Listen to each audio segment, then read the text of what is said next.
Nous représentons tous ensemble l'évolution de toutes les formes de vie sur la Terre. En tant qu'être humain, et dans la tradition chamanique, nous sommes un petit peu les derniers. Nous sommes arrivés sur la Terre après le règne minéral, le règne végétal, le règne animal, et puis le règne humain. Et en tant qu'espèce, nous représentons un petit caillou blanc sur l'évolution de la vie. Et nous savons que nous pouvons aspirer à un nouveau palier de conscience dans notre dimension terrestre. Bien sûr, nous sommes régis par des cycles. L'être humain est régi par des cycles, une plante est régie par des cycles, l'univers est régi par des cycles. Nous naissons, nous vivons, et puis nous désincarnons.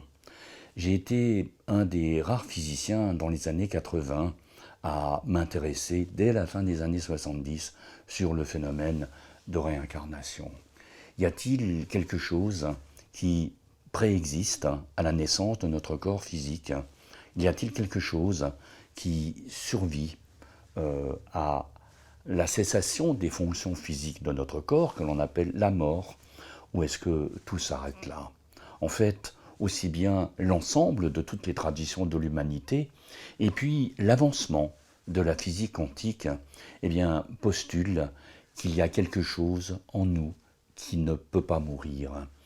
Au XVIIIe siècle, peu de temps avant la Révolution française, le savant Laplace disait « Rien ne se perd, rien ne se crée, rien, tout se transforme ». Alors, nous naissons, nous vivons, et puis nous nous désincarnons. Et nous retournons vers la lumière dont nous sommes tous issus et vers laquelle nous retournerons tous un jour.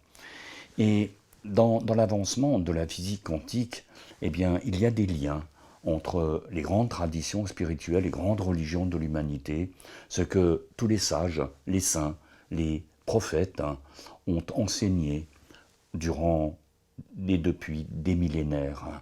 Lorsqu'ils fermaient leurs yeux, lorsqu'ils ouvraient leur conscience, ils pouvaient sentir souffler sur leur visage la brise d'une patrie lointaine.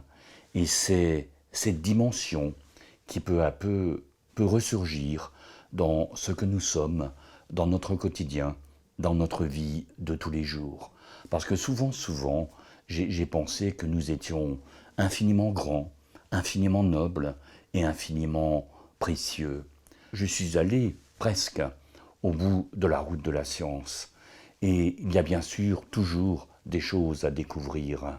Mais beaucoup de prédécesseurs, de légendes de la science que j'ai suivies, que j'ai aimées, certains je les ai rencontrés, comme David Bohm, comme Pribram, le père du cerveau holographique, qui est parti il y a 3 ans à l'âge de 97 ans, qui a fait plus de 600 rapports scientifiques, eh bien eux pensaient que quelque chose existait en nous et qui dépassait notre existence terrestre, notre destinée de tous les jours. Et donc aussi, ce que la science néanmoins enseigne, à travers un phénomène que l'on appelle l'intrication quantique, en anglais quantum entanglement, eh bien, nous sommes tous reliés les uns les autres. Et du plus petit vers luisant, du chien qui traîne, de la personne qui regarde le soleil un matin, eh bien, nous sommes tous reliés. De l'atome à l'étoile, nous faisons tous partie de la même dimension, du même squelette, du même cri d'amour. Et donc, lorsque nous entrons dans cette dimension profonde de notre humanité, eh bien, nous pouvons grandir en amour, en respect, en décence. La science se doit d'évoluer, la science se doit de faire des liens avec l'ensemble des traditions de l'humanité. Dans l'un de mes livres, j'ai dit que finalement, les premiers médecins de l'humanité, les premiers sages, les premiers physiciens de l'humanité ont été les chamans. Parce que les chamans du paléolithique, eh bien, ils étaient dotés de détecteurs sensibles qui leur ont permis d'ériger ces grands monuments de l'humanité, que ce soit des sites mégalithiques comme Stonehenge, ou que ce soit les pyramides d'Égypte. L'Égypte, j'y suis allé 22 ou 23 fois. Je suis allé à Stonehenge plusieurs fois, et peu de temps avant ce tournage, eh bien, j'y suis allé il y a 3 mois. Et donc, j'ai revu ces pierres, j'ai revu ces pyramides. Mais lorsque nous fermons nos yeux, nous entrons dans cette dimension profonde qui nous habite, eh bien, nous sommes tous reliés les uns les autres. Nous pouvons travailler ensemble, mais mieux encore. Yoga, ou la racine sanskrite de yoga, c'est yug, qui veut dire union. Ce qui nous compose, eh bien, nous sommes faits de peau, nous sommes faits d'os, nous sommes faits de sang, nous sommes faits d'organes. Et puis lorsqu'on descend de plus en plus petit dans l'infiniment petit, eh bien, nous sommes faits de cellules, nous sommes faits d'atomes.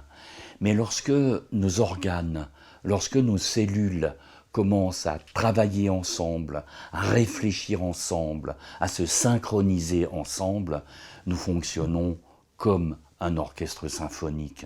C'est-à-dire que chaque organe, chaque cellule, chaque atome a son rôle, a sa place. Le cœur ne travaille plus dans son coin, l'estomac dans son coin, les intestins dans son coin, mais tout à coup, tout fonctionne comme un orchestre symphonique et nous devenons une mélodie. Mais nous devenons mieux encore, nous sommes capables de nous guérir nous-mêmes. Nous entrons dans des processus de cicatrisation, parfois de traumatismes qui proviennent de notre existence, qui peuvent provenir de notre enfance, qui peuvent provenir de traumatismes intra-utérins, puisque vous le savez, le bébé, avant la naissance, est une personne. Ça a été des années de travail, j'ai observé comment un grand nombre de personnes, sur à peu près 20 nationalités différentes, vivaient leur vie intra-utérine, vivaient des séquences d'incarnation. Bien sûr, les thèmes peuvent être choquants pour certains, mais lorsque nous quittons la dimension linéaire, lorsque nous quittons une manière binaire de penser, le bien, le mal, le rouge, le blanc, le noir, etc., eh bien nous entrons dans la sagesse de l'univers, nous entrons dans la sagesse du cosmos. J'ai connu, il y a des années, un académicien russe qui était le professeur Kazantcheyev. Et Kazantcheyev, qui était le directeur de l'Institut de recherche clinique et expérimentale à Novosibirsk, en Oural, eh bien, était persuadé, avec son équipe de recherche, que l'univers était vivant. Et donc on a appelé ça le cosmisme russe, la vision cosmique russe. Et donc peu à peu, ils ont découvert que lorsqu'il y avait des phénomènes cosmiques, par exemple des pluies d'étoiles, des comètes qui passent, des variations du cycle de Jupiter, par exemple, eh bien, il y avait des phénomènes sur les êtres humains au niveau de la variabilité cardiaque, au niveau de l'analyse du sang. Et donc, ils ont appelé ça le cosmisme russe. C'est-à-dire que nous sommes aussi dans un univers intelligent, mieux encore, un univers élégant. Et ce que nous pouvons faire, nous, êtres humains, eh bien, c'est de nous synchroniser, de nous caler sur cette dimension cosmique. Parce que nous sommes des enfants des étoiles. Beaucoup de personnes, durant leur vie, regardent les étoiles. Ils ont parfois un sentiment d'éblouissement, de grandeur, de beauté. Parfois, des sentiments de... Vous avez ce terme brésilien que j'aime beaucoup, c'est le saudade. Et donc un sentiment de saudade, quelque chose d'oublié. Mais parce que nous provenons des étoiles, parce que nous sommes faits de la même matière que les étoiles. Et quelque part, au plus profond de notre dimension humaine, terrestre, eh bien peut-être c'est là où se trouve notre maison originelle. Dans la dimension lumineuse de notre âme, celle qui ne peut pas mourir, et puis dans la dimension lumineuse, stellaire. Lorsque nous fermons nos yeux, lorsque nous ouvrons notre conscience, lorsque nous déployons cet univers intérieur, nous quittons les rivages de la science rationnelle et nous entrons dans la dimension spirituelle des grands sages de l'humanité, des grandes religions qui ont pavé la route de l'histoire terrestre. Et par-dessus tout, c'est peut-être en tant qu'être humain, et pour mériter le titre envié d'être humain, c'est notre mission. Notre mission de vie, c'est d'aider l'autre. Je crois profondément à ce qu'on appelle le don. En langue anglaise, on dit « never take everything for granted ». Ne prenez jamais rien pour acquis. Et c'est quelque chose dans laquelle je crois profondément, entièrement. Nous sommes des êtres humains réalisés. Nous vivons actuellement un épisode, une période particulière de l'histoire du monde. Dans l'ancienne tradition, on parle de Anima Mundi. Anima Mundi, c'est l'esprit planétaire. Vous le savez, notre Terre est vivante. En mécanique quantique, on explique aussi que tout est relié, tout est intriqué et des systèmes entiers fonctionnent ensemble. Si nous prenons conscience que la vie, dans sa dimension la plus belle, la plus merveilleuse, la plus grandiose, eh bien, se trouve du plus petit caillou à la plage de sable, au soleil du matin, à l'arbre de la forêt, à la forêt, eh bien, nous nous rendons compte que quelque part, nous sommes, nous, êtres humains, et toute cette vie qui nous entoure, nous faisons partie, une fois encore, de la même énigme à méditer. Et donc, dans une période difficile, parfois d'existence, ce sont les qualités humaines fondamentales qui vont être importantes. Ce sont les échanges, c'est l'aide à l'autre, c'est l'écoute. On parle beaucoup d'amour. C'est vrai que l'amour est important, mais il y a la décence, il y a le respect, il y a la complicité, il y a le don à l'autre. Dans mon parcours de vie, j'ai suivi les enseignements il y a longtemps maintenant du chamanisme Lakota. Chez les Lakota Sioux, il y a 7 cérémonies fondamentales, dont une qui s'appelle Hankapi. Hankapi, c'est le don. C'est lorsque quelqu'un meurt, eh bien, on donne les biens de la personne à la famille, aux voisins, aux amis. Ça apprend aussi le détachement. Mais l'une des belles phrases que j'ai retenues de leur enseignement, c'est « si tu n'as pas offert quelque chose à laquelle tu ne tiens pas désespérément, tu n'as rien offert ». Alors, c'est sûr, il faut quand même faire attention à ce qu'on offre, parce que si on donne tout ce qu'on a, il ne va plus nous rester grand-chose. Mais vous comprenez le symbole, le don de soi, c'est quelque chose de fondamental. Ça permet l'oubli de soi, ça permet l'abnégation, ça permet le dépassement de soi. Nous pouvons entrer dans notre maison intérieure, nous pouvons entendre le soupir caché derrière le soupir. Une autre tradition de l'humanité, le soufisme. Pendant 3 ans, j'ai suivi les enseignements d'un soufi marocain qui s'appelle Jabran. Jabran vit depuis longtemps maintenant en Suède. Il a créé un centre soufi. Vous savez que les soufis, c'est la branche mystique de l'islam. Et donc, Jabran me disait, si tu comprends comment fonctionne le feu, tu ne peux pas te brûler parce que tu deviens un élément de ce feu. Mais Jabran disait aussi que dans le péché, il y avait d'abord un noyau. Et donc, le noyau de la pêche devient un péché. Le noyau, la graine de noix devient un noyer. Eh bien, profondément, chers amis, la graine de Dieu existe en nous. Et donc, nous pouvons un jour rejoindre notre divinité, notre beauté sublimée, une fois encore, notre dépassement. Alors, notre pensée rationnelle et notre pensée spirituelle doivent s'articuler sur la conscience cosmique originelle et sur les changements qui se produisent durant notre existence terrestre, mais aussi durant, à travers les âges. Et pour comprendre notre histoire, l'histoire de notre destinée terrestre, eh bien, nous pouvons entrer dans notre monde intérieur.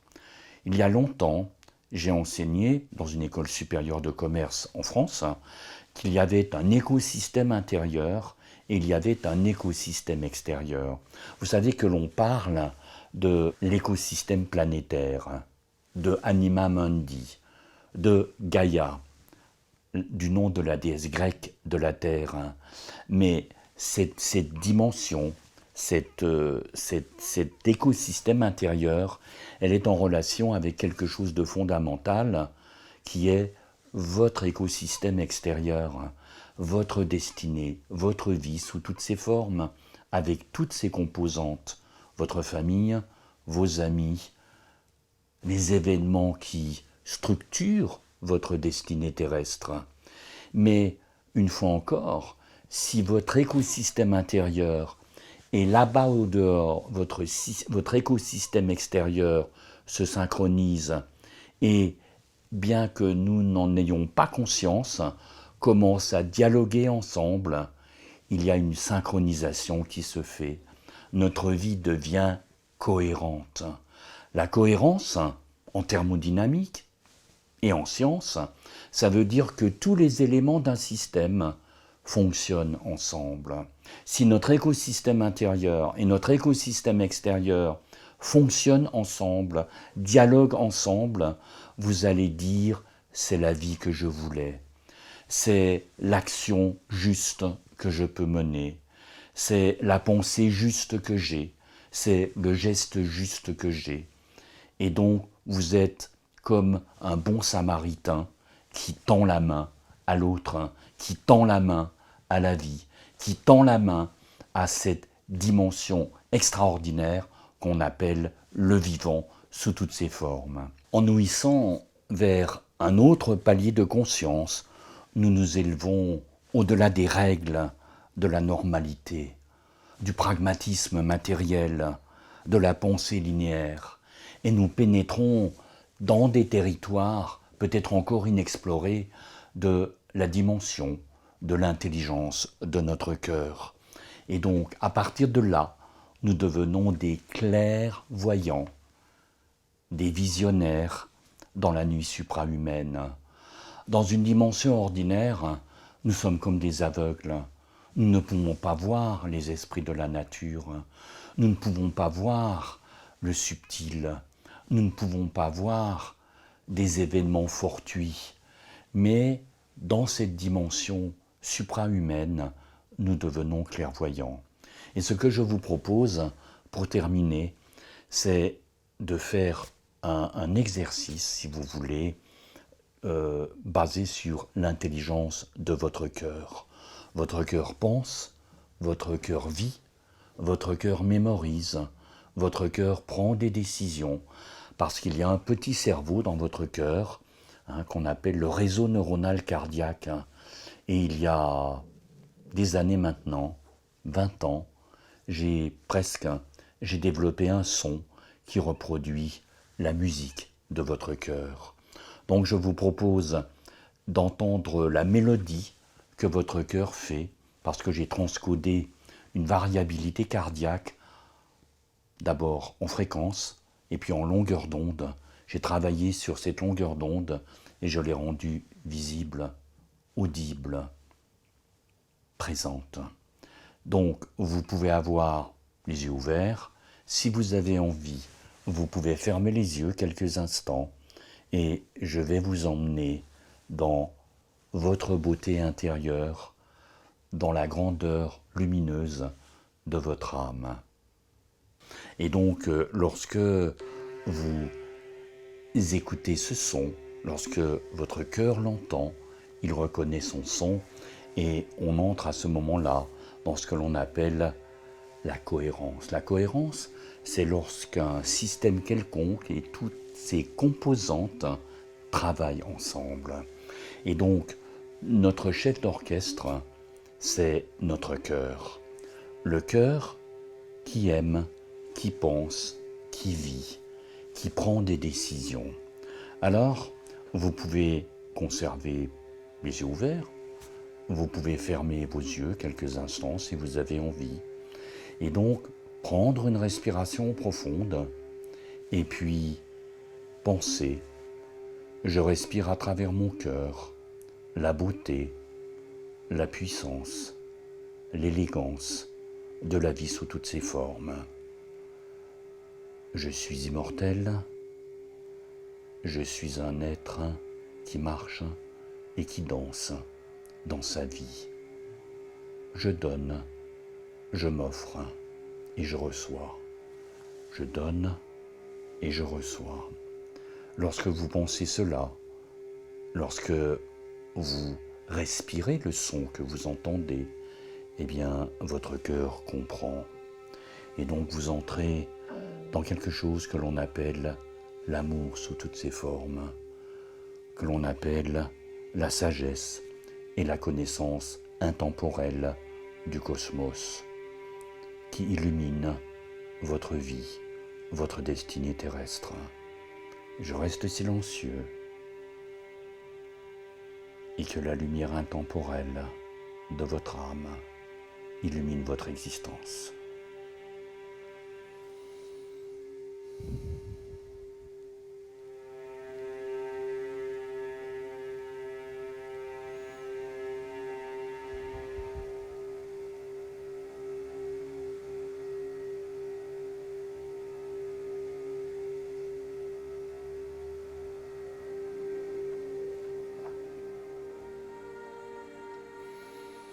Voilà, nous pouvons prendre une respiration profonde, que vous ayez gardé les yeux ouverts ou les yeux fermés.